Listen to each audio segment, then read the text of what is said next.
வணக்கம் எல்லாருக்கும் happy new year. இன்றைக்கி முழுசு இதுதான் நம்ம பண்ணிகிட்ருக்குறோன்னு சொல்லலாம். Wish you a happy new year இல்லை wishing you a happy new இயர்னு. ஸோ இந்த மாதிரி நிறைய பேருக்கு நான் மெசேஜ் நான் பண்ணிட்டோ இல்லை வந்த மெசேஜஸ்க்கு ரிப்ளை பண்ணி தேங்க்யூ ஹாப்பி நியூ இயர்னு சொல்லிகிட்டு இருக்கும்போது ஒரு மெசேஜ், வித்தியாசமான ஒரு மெசேஜ். ஓகே, முதல்ல wishing you a happy new இயர்னு சொல்லிவிட்டு அது என்னோடய ஸ்டூடெண்ட்கிட்டேருந்து வந்த மெசேஜ் தான். ஓகே, அடுத்து அப்புறம் ஒரு கொஸ்டின் கேட்டிருந்தாங்க. இந்த wishing you a happy new இயர்னு சொல்கிறதுல விஷிங்கிற வேர்ட் பார்ட்டிசிபிளாக ஜெரண்டான்னு அந்த மாதிரி ஒரு நல்ல கொஸ்டின். ஆக்சுவலி அது ஜெரண்டு தான் நினைக்கிறேன்னு வேறு அவங்களே சொல்லியிருந்தாங்க.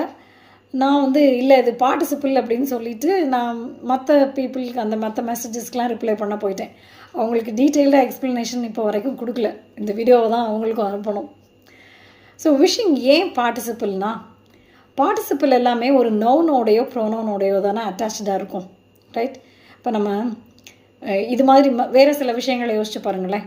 நம்ம ஒரு மெயில் அனுப்புகிறப்ப கீழே அவைட்டிங் யுவர் ரிப்ளைன்னு போடுவோம், இல்லை எக்ஸ்பெக்டிங் யுவர் ரிப்ளைன்னு போடுவோம், இல்லை looking forward to receiving your ரிப்ளைன்னு போடுவோம். ஸோ இங்கேலாம் இந்த வேர்ட்ஸ் அவைட்டிங், எக்ஸ்பெக்டிங், லுக்கிங், இது எல்லாமே இந்த ஐஎன்ஜி எல்லாமே பார்ட்டிசிபிள்ஸ் தான். ஏன்னா நம்ம கீழே நம்ம சைன் பண்ணுறோம்ல நம்ம நேமை, ஸோ நம்ம நேமோடு தான் அது அட்டாச்சாக இருக்குது. ஸோ விஷிங்னா ஐ விஷ், லுக்கிங் ஃபார்வர்ட்னா ஐ லுக் ஃபார்வர்ட் டு, இல்லையா? ஸோ அதனால் இது பார்ட்டிசிபிள் தான். அப்போ விஷிங் எப்போ ஜெரண்டாக இருக்கும்? Wishing everyone on new year's day makes me happy. So இந்த சென்டென்ஸை பாருங்கள், இதில் தான் விஷிங் ஜெரண்ட்.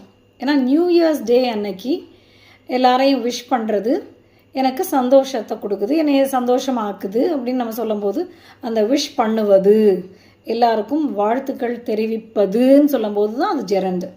ஸோ இங்கே தமிழில் நீங்கள் இந்த ஆவலோடு எதிர்நோக்கும் அப்படின்னு நம்ம சொல்கிறோம்ல, எதிர்பார்த்து கொண்டிருக்கும் அப்படின்னு சொல்லி இப்படிக்கு அப்படின்னு சொல்லி நம்ம வெணிலா அப்படின்னு நம்ம சைன் பண்ணுறோன்னா அந்த நேம் அந்த நவுனோடு தான் அட்டாச்சாக இருக்குது. அதனால தான் அது பார்ட்டிசிபிள். ஓகே, ஸோ இது கிளியராக புரிஞ்சிருக்கும்னு நினைக்கிறேன். வேறு ஏதாவது டவுட்ஸ்னாலும் இந்த நம்பருக்கு நீங்கள் மெசேஜ் பண்ணுங்கள். வேறு நியூ கோர்சஸ் எல்லாம் நம்ம ஸ்டார்ட் பண்ணுறோம் இந்த இயர். ஸோ டீட்டெயில்ஸ் வேணும்னாலும் இந்த நம்பருக்கு வாட்ஸ்அப் பண்ணுங்கள். தேங்க்யூ.